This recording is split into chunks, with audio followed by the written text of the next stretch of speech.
It's Friday, November 29th. I'm Adam Walsh, and this is The Signal.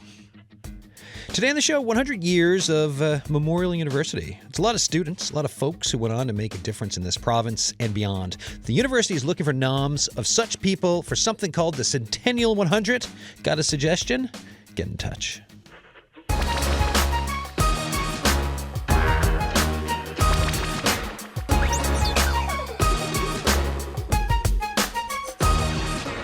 And largely, it's an excuse, a reason for taking stock, for looking back at 100 years of education, 100 years of development in a province, and to think, whether you went to MUN or not, but to think about the folks who went through there and where they went afterwards, right? What their lives became.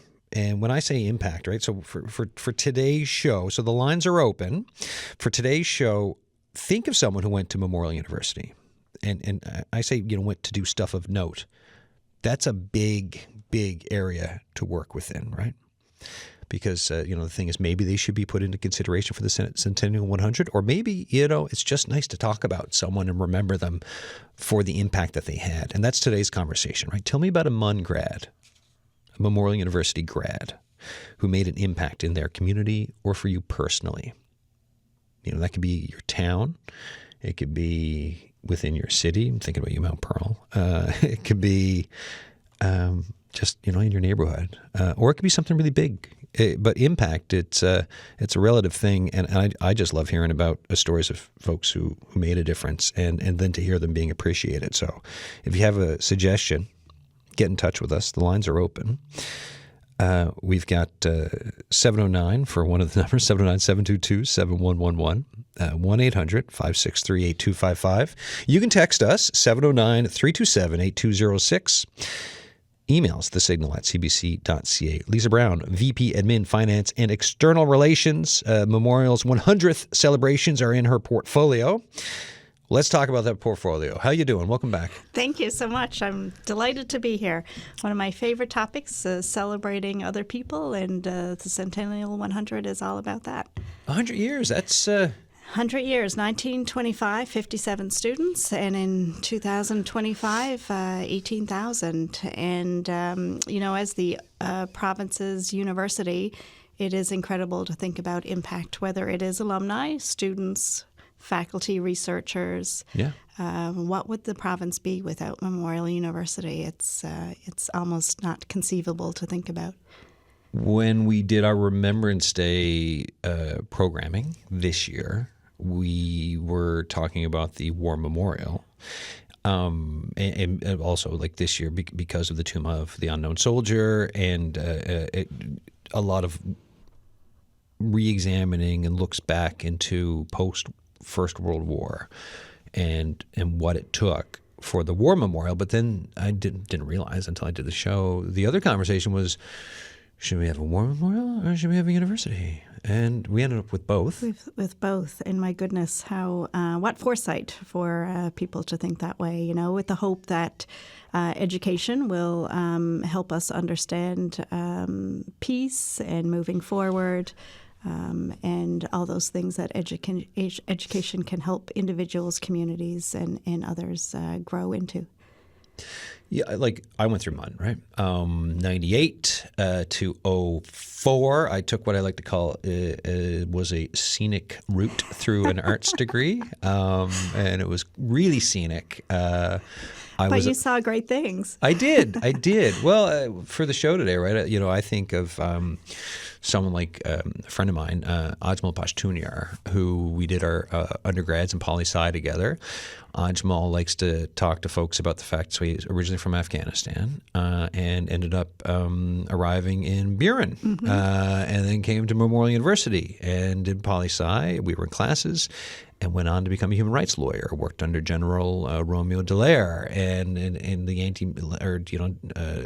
landmine campaigning, and now is with global affairs. I think he's in Beijing right now. Anyways, last time we send notes a couple times a year, right? But this is it's just when you think of influence and impact and stuff of an academic institution, there's lots of stuff that can go through your mind of people who have different types of impacts. And yes, there are the ones who've changed who've moved mountains, and then there are ones who, like my grandfather who passed away, who went to university, became a teacher, went into his hometown and impacted that place over the years, from teaching on the environmental side of things with the Terranova River, you name it. Exactly. And we know that education is such a critical component of the determinants of health. And so having a university starting as a college focused on education had really changed communities, and whether you think of researchers or public engagement, the work that many people do within communities across the province, it really is an institution to celebrate. And the Centennial 100 is getting at that, really. What were the conversations like for the Centennial 100 when you're at the university? Yeah, there's we're all about stories here in this province, aren't we? Storytelling is such a tradition. It really is, right? Yeah. And so the spoken word too. Exactly. Like the written one is great. There's lots of great writers, but the spoken word for you radio fans is a big deal.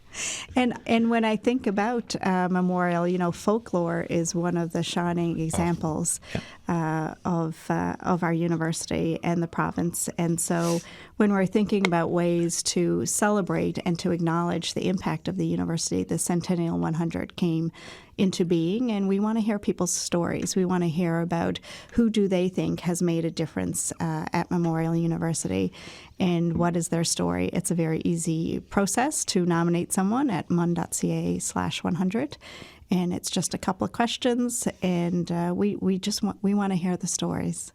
So we've got some people lined up, a small handful through the show who are they got folks to talk about, right? But also for you listeners, if you, as you listen to us, are thinking about someone, whether they're a MUN grad, went to MUN, staff, faculty, someone associated with the university, who you think should be put in consideration for the Centennial 100, looking back at 100 years of Memorial University, folks who went on to just make some kind of an impact in their community, or for you personally, someone you're like, this is just a really fantastic person. Give us a call. I'd like to hear your thoughts on these folks, right? Someone who you think is really special attached to the university. 709-722-7111, 1-800-563-8255. The lines are open. Text us, 709-327-8206. Emails thesignal@cbc.ca. My guest, Lisa Brown, VP Admin, Finance and External Relations for the university. Talk to me about your Memorial University experiences and time. Okay, I did a BA in English, and when I think back to my time in English, I think of people like Ursula Kelly, for example, a faculty member who had a incredible impact on me and many other students, and not just from an English perspective, but she brought a social justice lens to her class. And how much I enjoyed that class. And then I did a master's in business administration. And again, when I think about the MBA program and the Faculty of Business Administration, I think about case competitions, Alex Fazarick and doing all of those extracurricular activities. I'm also what I refer to as a closet musician, so I've also hung around a lot with the faculty at the School of Music. And my goodness, how important is music to this province. And so hanging out there. And I think of, I nominated Glenn Roy Blunden, actually, for consideration for the Centennial 100. And people who go to Memorial are familiar with the Blunden Center, the Blunden Award. Yeah. And people who, that's a program that works for people who face mobility challenges or any other disability issues. And talks about and provides programs around accessibility and equity, and so I nominated him, and he was the person who kind of galvanized people to say that students with disabilities need better here, and. I also know when I visited Beta Verde a number of years ago, he's remembered in his home community, and so people have such an impact, and it's always nice to celebrate them and their stories. There have been other headlines, right, about the university in the last couple of years, right, over former President Van Timmons, a whole bit over the Ode. when you're trying to get people to understand the benefit of something, which I think when you look at 100 years to try to take stock of everything that something has contributed to, but then you have these other headlines. What's the balance of trying to get that message out with these other stories that are out there? Like, how difficult is it in today's environment? Yeah, I mean, there have certainly been negative headlines and things that maybe, we don't want to focus on necessarily, but yet are big issues. But yet 100 years of providing education within the province, when I look at teaching, research, public engagement, the university has been such a catalyst. And it is a place where people can debate. They should be able to debate and have open conversations. So what makes sense to you maybe doesn't make sense to someone else, but that's okay. This is a place where we can have that conversations. And when I look back to why Memorial University was created, it is for that reason, that we can have these spaces to have that debate without worrying about our safety or worrying about war, those sorts of things. And so I think it's really important to celebrate. I love the university. I loved being a student. I feel incredibly privileged to be in my role. And I just know that there's not 100, there's thousands and thousands of people who've had an impact. And I'm really looking forward to hearing their stories. We have someone on the line with one of those stories. And folks, if as you're listening, if you want to join this conversation, right, we're talking about 100 years of Memorial University. The Centennial is next year, and they're looking for nominations for something called the Centennial 100, right? Folks who've been associated to the university, who went through it as grads or staff, you name it, who've made a difference in the province and beyond. If you've got an idea of someone, if you've got a thought about someone, 709-722-7111. 1-800-563-8255. Text us, 709-327-8206. Emails, thesignal@cbc.ca. Jesse Calbuzan is on the line. How you doing? Good. How are you? Good. Thanks for coming on the show. So Thank you for having me. I'm looking at my notes on you. Librarian at the Marine Institute. Yeah, so I'm a library technician with MUN Libraries at the Marine Institute, which used to be known as the College of Fisheries here in St. John's. But yeah, I nominated the first president of the College of Fisheries, and his name was Dr. William F. Hampton. Tell us about William Hampton. Yeah, so he was a very impressive figure. He was the first president of the College of Fisheries from 1964 to 1968, and he actually led the opening of the College of Fisheries on Parade Street in St. John's, which was where the original Memorial University College was. But it was not only his role in opening of the college that made him have such a significant contribution to the history of Memorial, but he was actually a very well-known scientist and scholar and world-renowned. So he was actually one of the first band of charter scholars at Memorial University College when he graduated from the 2-year junior college program in 1927. And after graduating from Memorial, he earned a Bachelor of Science from Dalhousie, and he followed that degree with a Master of Science and then a PhD from McGill. But he had a career as a scientist, and he actually invented the fish stick, which is known by people worldwide. Wait, so like before Captain Highliner, he's like the origin story for Captain Highliner. He invented the fish stick? Yeah, so while he was director of research development at Bird's Eye Fisheries Laboratories in Massachusetts, he invented the fish stick there. So he was a very well known in his field for just in the food industry, which the College of Fisheries still has programs, food safety and all of that. So he was kind of how should I say, like a prodigy in that field. And he even worked for Ocean Spray Cranberries at some point, trying to perfect processing cranberry sauce, and basically all of his endeavors of international work and stuff led him to having that expertise to lead the College of Fisheries in its opening years when Smallwood asked him to join that role. I mean, I'm pushing away the peach baskets. I'm thinking of a Canadian heritage moment here, and the scene is is freshly in my head. Right? It's like, what do you call this? A fish stick. Yeah.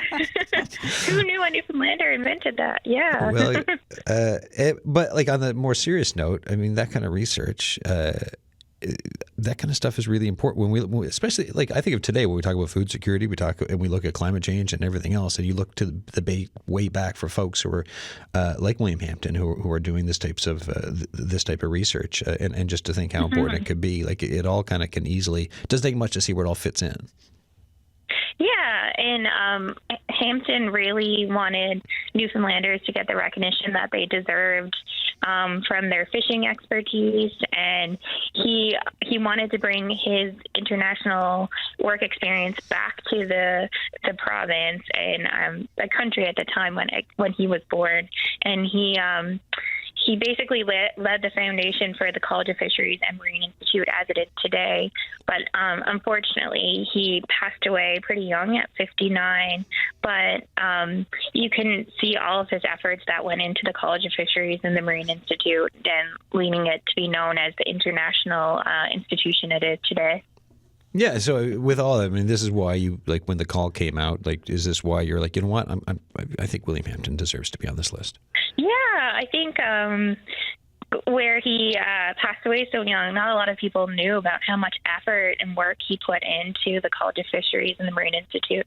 And I think his story should be told because, I mean, if you look at his career, he was born in St. John's. He ended up in Nova Scotia, Montreal. He was in the UK.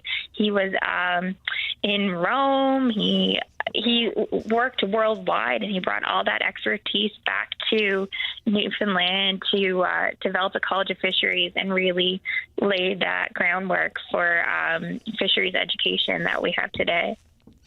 Amazing. Lisa, any thoughts? Well, I'm really delighted that you called in. I was familiar with that story, of course, but, Memorial and with the leadership of the Marine Institute is a world leader in all things oceans, and we should celebrate the fishery and the work that we do in that area. And there's so much happening, whether it's scientific diving or naval architecture. It's the ocean is really what can I say, an anchor of what we do at the university, for sure. Jesse, thanks so much for this. Thanks for having me. Jesse Calbuzan there, librarian at the library technician at the Marine Institute, talking, of course, about William Hampton. Lots there for Mr. Hampton's CV, including inventing the fish stick. I did not know that. He is Mr. Captain Highliner, obviously. Yeah, of course. I need to go back and try to find a picture of him just because, like, if he doesn't have a beard, I think he should have looked at his personal branding a little bit more. That is so good. All right, so this is The Signal. You're listening to The Signal. I'm Adam Walsh. Today on the show, we are looking at 100 years of Memorial University, and the folks at the university are asking for nominations for something called the Centennial 100. Folks who either graduated from the university, worked at the university, were part of the university, who went on to make some kind of an impact, a difference in the province and their community beyond, right? Folks of note, and like there's a big wide working area for that, for who we consider folks of note and why. But the point is really, like this conversation we just had about someone who was staff there and like had this international life, invented fish sticks, and did a bunch of other influential things. Someone who I didn't know anything about, right? Like, this is why I love these stories, and I think they're so important to talk about, right? So my guest here is Lisa Brown, VP Admin Finance and External Relations. If you'd like to join the conversation, if you're listening, you're like, you know what? I know someone who made a big impact, who was associated with the university, who went to the university, or who was staff, or you name it. 709-722-7111. 1-800-563-8255. Text us, 709-327-8206. emails thesignal@cbc.ca. And they can be, people of who are doing their job, but they just they made a mark on you. Yeah. They can be current students. I think of Leisha Torrey, for example, one student who really made a push to have period products available in washrooms. Like she's been on the show, and right? exactly, right. And so we do have a committee who've put together who are going through these nominations, and they're going to consider all of those things. Who are the creators, the builders, the champions, current students even who are making a difference. And so there are so many. It's almost overwhelming. I think my nominations are up to 3 right now, and it's just you think of so many all the time. And I love the range that you're putting out there, because all these folks, like, their stories are all important to. Some have been out before, or folks may or may not know about them, but they're all important just to kind of revisit and think, hey, wow, like that mattered, or that was something that mattered to these folks or this person. And I like talking about that is, I think, especially nowadays, right? It's just such a good thing to look at folks who care or cared. Yeah, and celebrating others, and providing that hope and optimism, which is why the university was opened in the first place. And I often think back to, smaller communities when the first of a family went and left their home community. And many decades ago, that was a real journey, to go from even the Northern Peninsula to come into St. John's and take a course or courses. That was a really big deal, and particularly when you're the first of your family to go through that process. And there are thousands and thousands of families who've done that. And I do think of the societal shift that has happened around education in the province. And I mean, it some of it came with it, like industrializing the province and everything else, but just stories of along the lines of when parts of the province got things like electricity, indoor plumbing, like at the 50s, 60s for a lot of places. And this was the time when you were having folks coming in from all over the province to then, that first of the family to go to the university. And then you look at the social uplifting of income and everything else that comes with that. That's exactly it. And then typically many of them would have gone back to their home communities, and that's when you really see the impact there. And of course, since we've more campuses, not just the Marine Institute, but the Grenfell campus in Corner Brook, the Labrador campus, Signal Hill campus, and they all have their own focuses, but certainly are anchored really well into their communities as well. Jessica Fisher is on the line. Hello. Hello. How you doing? Good, thank you. Who you want to talk about? Well, I have made a nomination for the late Dr. Angus Bruneau. I've made the nomination on behalf of Fortis, where I currently work, but certainly have a personal interest in the nomination as well. Tell me why. I did start my career at Memorial University, and during that time, I had the opportunity to meet Dr. Bruneau many times and his family members, and was on stage next to him when he received his honorary doctorate degree at Convocation, I think, in the other maybe a decade or so ago, maybe a little more. And so he was a really fantastic man, and you could really I think anyone who met them felt that way about him. It's and certainly on the Fortis side, he certainly meant a lot to the university. We know that because there's a lecture theater in the Faculty of Engineering named after him. There's a building, of course, named after him. But he was also the founding leader, the visionary leader that started Fortis in Newfoundland and Labrador, and his visionary leadership really continues today, and that growth trajectory that he started in the late 80s is continuing to this very day. It's amazing. I think everyone knows the name Fortis, but talk about, so that if you talk about the founding of Fortis, but just talk about what it turned into, if you could. Yeah, so it's a great question, because we are a North American-wide company, and we're very proudly based in Newfoundland and Labrador. And it started in 1987 from Newfoundland Power. So I think I heard you talk about rural electrification a little while ago. Yeah. Newfoundland Power grew, of course, through the rural electrification period in Newfoundland and Labrador, and eventually became the primary distributor of electricity. And in 1987, at the time, Dr. Bruneau, after his career in academia, transported over to business and had some business interest. He had an entrepreneurial spirit for sure, and he was the president and CEO of Newfoundland Power. During that time, I think he saw the incredible technical ability of the employees of Newfoundland Power and felt that if we can run an electricity utility in the harshest weather environment in North America, surely we can do it in other places. That's a great thought trade there, right? You're like, is. wait a minute, this is really bad here, so we can do it here, we can do it just about anywhere. So at the time, they decided that they would branch out, and the shares of Newfoundland Power would convert over to shares of Fortis Inc., and Fortis would become a holding company that would have the vision to grow and expand bigger. And at the time, of course, they didn't know how big. But here we are, still based proudly from downtown St. John's, Newfoundland and Labrador, an almost $70 billion company, a leader in the North American energy market. We own companies all over Canada, the United States, and in the Caribbean. And on the, I'm just thinking about the Faculty of Engineering and just how many engineers the university has produced and what that legacy is. What are your thoughts around that?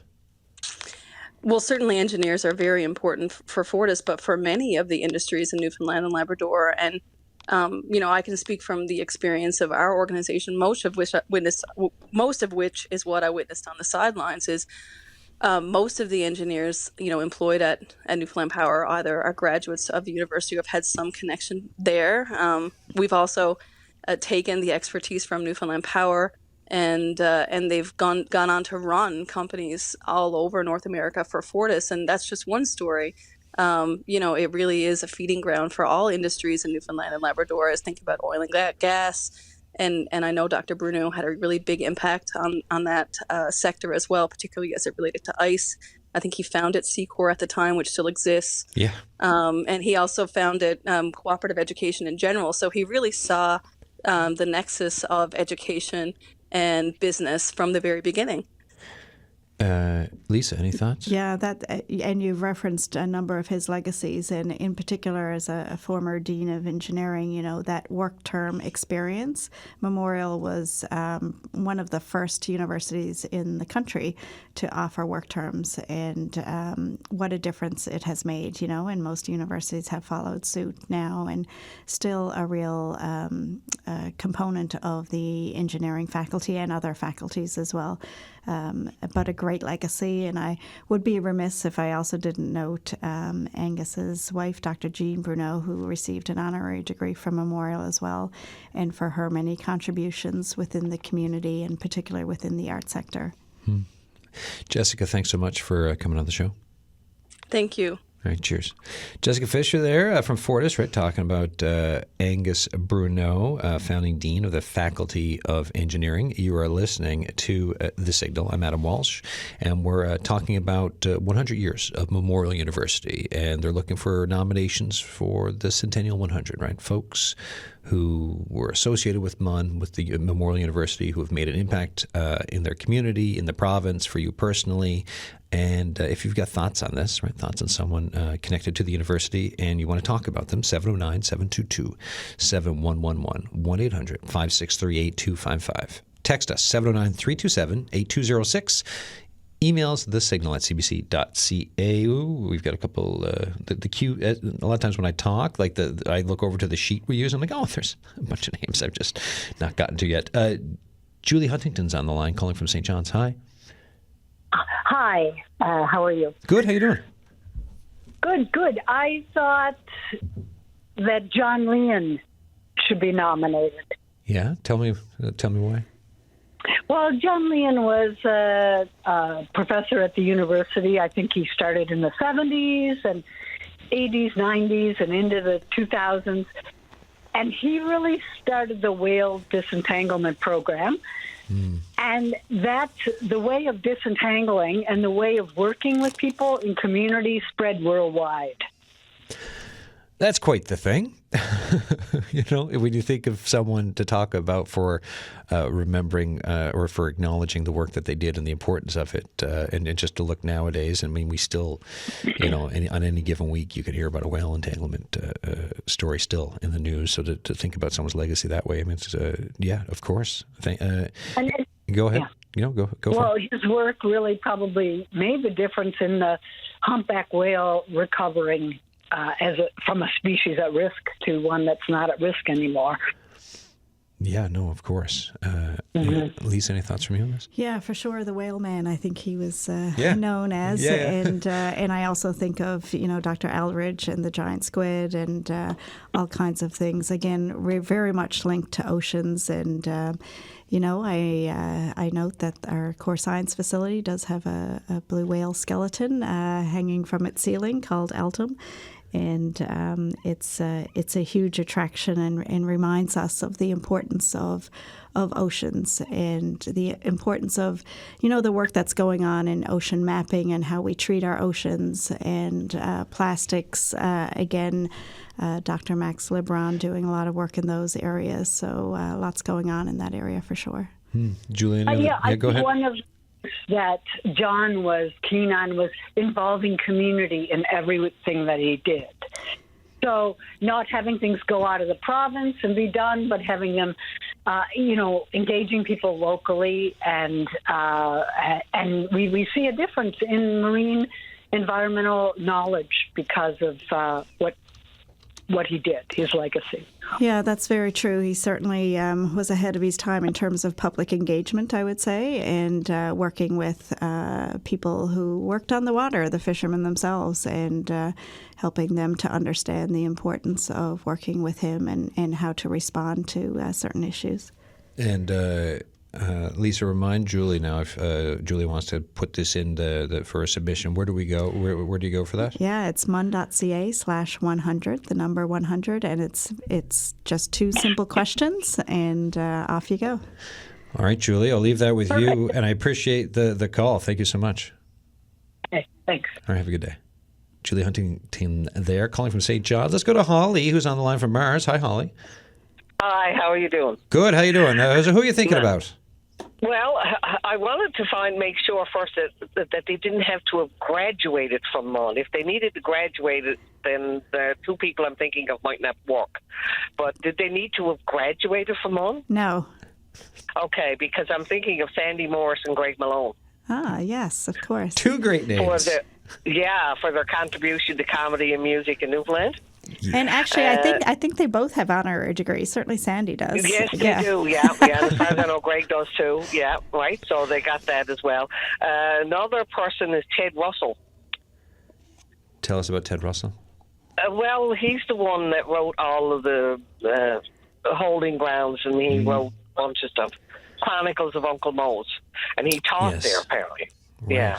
Yes, taught there, and a very strong family connection, of course, with his daughter in the Department of English, and not to mention Kelly. Yep. Yeah. And one more, and that's Bill Sharp, for the same reason like Sandy, for his musical contribution to Newfoundland, right? Now, he did graduate. He was a teacher. He made it through. Didn't need to get an honorary one afterwards. Made it through. No, he made it through, yeah. So, I mean, are those all eligible? All those people? Yeah, so the question really is about, how has this person contributed to Memorial University and then gone out and made their own contributions in the world. Right. And so I think you can certainly make the case there for sure. And, you reference teachers, what teacher hasn't made a difference to whatever community they're at. Exactly. Yeah, that's right. Yeah, no, because when Sandy was at MUN, he was with the group called the Eldermen, and they were all MUN students and graduates. Many of them were, right? So well, it sounds like you're fleshing out your pitch there for online. Well, yeah, now that you're talking about pretty good. Yeah. Well, he's my brother. I'm a little biased, but I really do think that he and Greg contributed so much to Newfoundland in terms of entertainment. Sandy's one of these people here who at the CBC, I always feel like I could turn around, he's just walking down the corridor, because every so often he is, and it's just like I could easily walk out today from the studio and be like, oh, how you doing, Sandy? Yeah, that's right. Yeah, you never know, right? Where he's going to show up. It's funny Okay, well, because I feel like I see him quite a bit too. So he must be one of those people. He gets around by. Yeah. Well, we moved to Mars and we go out to Bay Roberts all the time. And one of the first few times we went out there, we would see this guy at Powell's restaurant. And my God, I thought it was Sandy. My knee, I'm his sister, and I had to take a second look, right? So, and apparently he's been mistaken for Sandy, and Sandy's been mistaken for him. Oh, that's so amazing. There's a lookalikes around. I love it. All right, great. Thank you very much. Thanks, Holly. And I Thanks, will look Holly. at the nomination. So it's mun.ca/100. Correct. Yeah. All right, great. Thank you very much. Deadly. Thank you. Thanks, Holly. Holly Morris, they're calling from Mars with some real great suggestions. I mean, it doesn't take long, right? You sit down and you think for a minute, and you're like, oh, wait, I know a bunch of people. It's really easy. And the nomination process is so easy that once you do it once, you're not going to stop. Addicted, right? First time's free. No, they're all free, actually. The Signal is what you're listening to. I'm Adam Walsh, and we're talking about folks who either went to Memorial University or were staff there, folks who made a difference for the university and afterwards for the province or their communities, folks who made impact, right?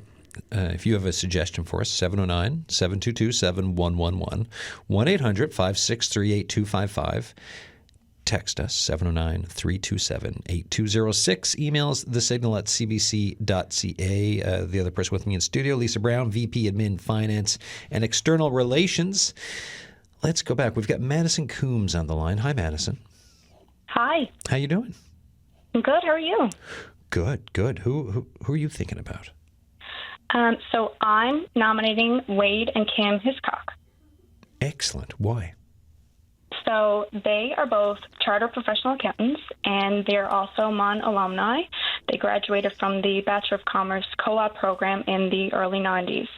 And so about 3 years ago, they started the Luke Hiscock Memorial Scholarship in memory of Wade's late father, of course, Luke Hiscock, who was actually a retired Memorial University carpenter.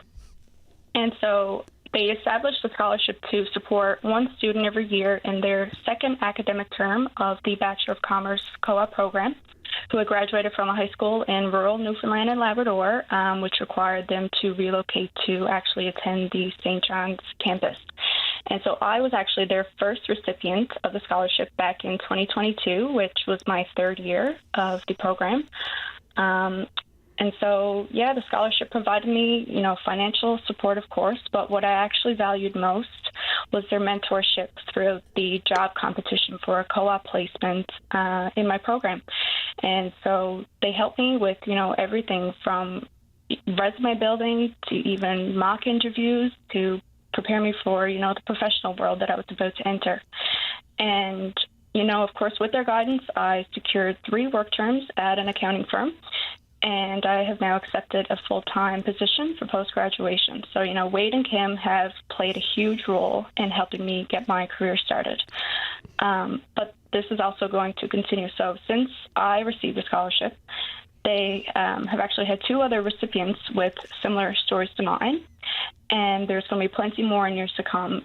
Wade and Kim have actually decided to turn this scholarship into an endowment. So, as they've made such an impact already to me and, the other recipients, and I'm just very excited to see the impact that they are going to continue to make for future students at MUN. Well, Madison, first of all, congrats on your success. And Thanks so much. I mean, that's amazing. When you think about Kim and Wade Hiscock, and so them doing this, and having that focus on like the rural parts of the province, why do you think that's so important? Well, Kim, I know, is actually from a small town in Newfoundland. And I heard you guys talking about earlier, being some of the first to go to university in the family. So I know Wade was one of the first people and first generations of his family to kind of navigate the whole higher education. And as I said, Kim kind of came from a small town, and the path to university, as you said, was not really a given. So I feel like they've kind of had this commitment to supporting students that were kind of similar to their story, I guess. Yeah, but to pay it forward too, right? It's just like, you're thinking of, hey, here's where we came from, and we did what we did, but we're thinking of folks who could, this would be a way to help out, to pay it forward for, especially from rural areas, to make sure that we're getting some folks in and doing some of that good learning that to get them moving forward. Exactly, yeah. And as I said, the financial support, of course, is huge for a scholarship, but leaning into the mentorship part was really, really special for me, and I know the other recipients as well. Yeah, I mean, and you're going to remember, like, they're part of your life now forever, right? Like, for sure. This is something of, like, it's a foundational thing for Madison Coombs' life to have Kim and Wade Hiscock be part of it. That's amazing. Yeah. Yeah. Let me check with Lisa before I let you go. Lisa? Very touching. I think that's just incredible. And I'm so happy that you brought up donors. I have the great pleasure of signing off on gift agreements, and I'm always so impressed about why people make a donation and what's important to them and how they're giving back to others. And so your example is a great one. My husband and I just started an award for students who are working in scientific diving in memory of my twin brother, and it's a lovely way to kind of honor someone. And so thank you very much for telling us about that. Yeah, thanks so much. Thanks, Madison. Good luck with everything else now, and I appreciate you coming on the show. Thank you. Thanks so much for having me. Cheers. Alan's on the line, calling from St. John's. Hi, Alan. Good morning. Good afternoon. I wanted to nominate Mose Morgan. I don't think there's any community in Newfoundland that he didn't bring benefits to through the graduates of the university that he was president of. And I only really realized quite recently by reading Cyril Poole's biography what a remarkable character he was, and how determined he was to make Memorial a university that would reflect and serve Newfoundland. It's quite amazing. From his academic credentials, and he sort of, I think reluctantly, or so Cyril Poole makes it sound, turned himself into a very effective fundraiser, partly because he never spent a cent on himself that he didn't absolutely have to. So no one was ever questioning what his motives were, or how thriftily the money they gave would be spent. Anyway, and I don't think you could say no to him either. You weren't allowed to say no. No, but yes, there are elements in this biography that show that not everyone was undiluted fan, but the fact that there were people on all sides who had quibbles is often a sign of real success and greatness. Alan, anyway, when you look at that, like, what happened then after that, right? Like, all the students who've gone through, and you think of legacy, what are your thoughts now, just looking back as to where things have gone with all the people who've gone through the university and where they've gone on to make a difference? Well, you see them everywhere. Yeah. I mean, and in high profile and not so high profile positions. I mean, almost all the school teachers that are now retiring became school teachers while I was an undergraduate there. Mm-hmm. He promoted the arts in a huge way and in a very Newfoundland-focused way. And at the same time, the sciences. And, there are people that say he courted oil money too much and it's bent the university and so forth. But it also helped build it. Yeah. Taken as a whole, as you have to take everybody as a whole, I think he's really a great Newfoundlander and a great Canadian. Alan, thanks so much for this and for the call. I really appreciate it. By the way, I'm calling from St. John's, where I am today, but my principal residence is in Salvage, which is where Mose always said he was from, although he'd lived in 5 different places before he left Salvage. Because his father was an itinerant school teacher. Anyway, gorgeous part of the province, Salvage. By the way, I love it out there. Yes, I just did a little piece on Mose in the museum. Oh, great! And I hope people will come and look at it, and maybe they'll leave some money, $5 behind for the museum, and think about contributing to the university. Because I often meet people who have obviously become comfortable and don't seem to think they owe much to the university. Anyway. Thanks for the points. It's thanks a lot, man. Thank you. All right. Alan Dickersgill there calling from St. John's. And when he's not in St. John's, he's in Salvage. Yes, Dr. Morgan, a president of the university, and the school, the music building is named for him, of course. Yeah, and okay. I remember a story about him, about somebody giving a donation, and they had passed him a check, and he passed it back and said it's not enough. That's... takes a certain kind of character to be able to well, do he that. clearly believed in the mission of the university, I would say. Yeah. No, totally. It's like, actually, this is not. More, please. Chad Pelly's on the line. Hi, Chad.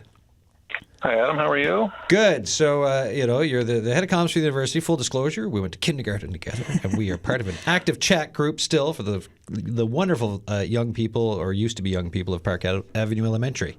Thanks for coming on. Thanks. Now that I've got that out of the way, who are you thinking of?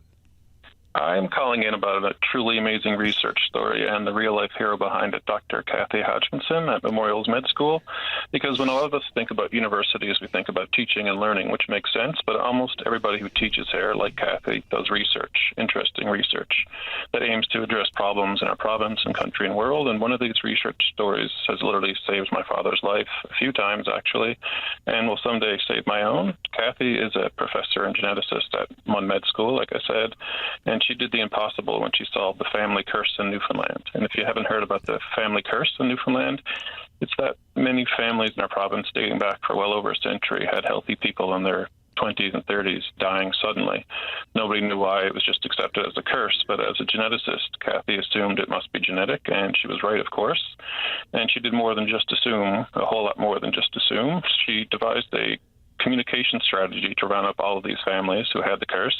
She drew blood samples, and through the magic of science that I won't delve into here, she not only identified the family curse as a genetic heart condition known as ARVC, she devised a simple blood test that can tell if somebody has this disease. So determining the family curse is actually a genetic heart disorder, and finding a way to determine if somebody has the gene would be enough to hang her hat on as a researcher.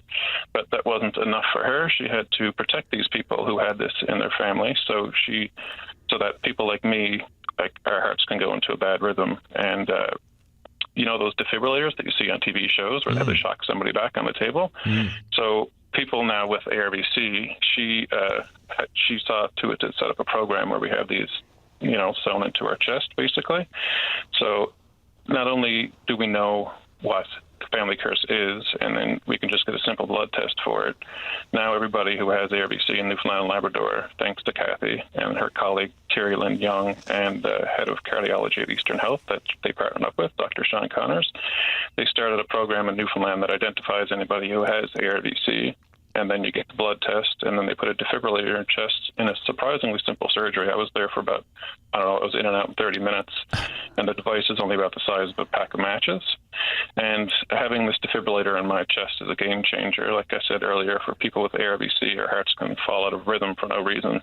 For me, it's about once a month, and it's not when I'm like playing tennis or shoveling wet snow. It's random times. I could be lying there watching a movie, and my heart suddenly feels like a bird trapped in my cage, which would be alarming if I didn't know what it was and I didn't have a defibrillator there. Because I do, I can continue to just watch my movie and eat my popcorn. If I need a shock, I'll get one. Luckily, I'm in my 40s and I haven't been shocked, but this little device has saved my father's life a number of times, like I said, and eventually it will also save mine. So I can't stress enough how amazing this story is. With ARVC, they say that the first symptom is death, because if you don't know you have this disease, the first sign is your heart goes into a rhythm and you could possibly die. But because of Kathy's work in communicating about this and diagnosing it, families are aware that it's in their DNA now. So when you're coming up on 20 years old. You just get the blood test and find out if you need a defibrillator, and then you're set. We did. I know about this story because we did a genetic show there the other year, and I read a little bit more into it. And it is like, well, everything you've said, yes, right. It is such a fascinating story. And when you talk about impact, have you brought this up in our group chat with the Park Avenue crowd? I don't even think you have. But anyways, I'll leave that to the group chat. Did you? Did I miss it? Well, we'll talk about it in the group chat later. This is quite. Lisa, what do you think? This I've been aware of this research for a number of years, and my gosh, it's just absolutely incredible. It's changed so many people's lives, and it's thanks to people who had an interest in that research. But as Chad said, more than that, they wanted to actually make a difference and to apply that research to real life and to help save people's lives is really incredible. And that's an incredibly tangible example of the difference that Memorial University has made in the lives of many people. Absolutely. Any final thoughts before I let you go, Chad? Just also to say that has also had an impact on MUN Med. It really raised the esteem that they're held in, which will help attract more research money so that we can develop more blood tests and solutions like this. For example, 3 months ago in the news, there's another pair of researchers over there who developed a simple blood test to determine if you have a knee replacement for arthritis, will it be effective? It's a lot of recovery, but getting a knee replacement surgery. So it's nice to be able to just have a simple blood test and say, yes, this will work for you, or it won't before you get the surgery. Yeah. Yes, I could see that being a gigantic deal. Yeah, and about $173 million usually brought in every year around for research, and the topics are so varied. The breadth and the depth and the impact that research has is incredible. Yeah. Well, Chad Pelly, thanks for that. Thanks for the help on the show, and I'll be in touch. Yep, talk soon. Bye-bye. All right, cheers. Chad Pelly there, right? So Chad does comms for the university, right? So when he mentioned who he was proposing, I was like, come on and talk about it, right? Like this is that personal impact. Yeah, just incredible. Obviously, it's not just I'm looking down through a list. It's like, no, this has saved my father's life and a few times will save mine. I mean, that is quite the thing. Wow, yeah, it gives me goosebumps. Yeah, we're winding down here. As we wind down, what time is it? We got like a minute and a half left. Well, you tell me. Who are you going to nominate? I don't know. I mean, it might be my buddy Ajmal. It might be. I think that's a great nomination, and it really speaks to international students and people who've come, as you said. He came to Bjorn, found a new life there, and came to Memorial, and now the world is his home. It's an incredible story. Okay. Could be my grandfather Gordon Stewart as well, and all the work he did in and around Terranova and Glovertown. So there's a few folks I'm thinking of. Yeah, and I think that everybody in the province could nominate somebody. Actually, let's push this. It's not the Centennial 100. It could be the Centennial 500. Yeah, no, and we can do this again because on this show, we tried to talk about it's everything from connecting communities and people, and we had the MUN student leaders on the other week. We're doing this today, but when it comes to stories of people and impacting communities, this conversation will continue and can continue. So we'll have to do another one of these once you get some names. Perfect. Lisa, thanks so much. Thank you. All right, Lisa Brown there. Oh, and the website one more time. www.mun.ca/100. Okay. There you go. Lisa Brown, VP Admin, Finance, and External Relations. Memorial's 100th celebrations are in her portfolio because 2025 is the 100-year anniversary for Memorial University. If you have thoughts on the show, right, it could be thoughts on today's show. If you've got some names for me, I can read them out or play a message on a future show, or just thoughts in general about the show.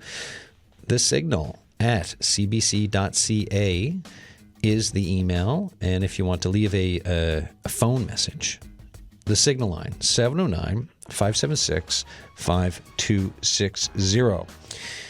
It's Friday, so sometimes I hesitate to even talk about Monday on a Friday show, but I will nonetheless because it's important for you to know what's coming up. Monday, It's our seasonal, I love these shows, our seasonal Newfoundland Quarterly show. The upcoming winter theme it's the changing, it fits with today's theme actually, the changing times in Newfoundland that changed our cultural identities. Lots to dig in on, lots to think about. And again, if you've got thoughts on it, thesignal@cbc.ca, get in touch. Thanks, folks.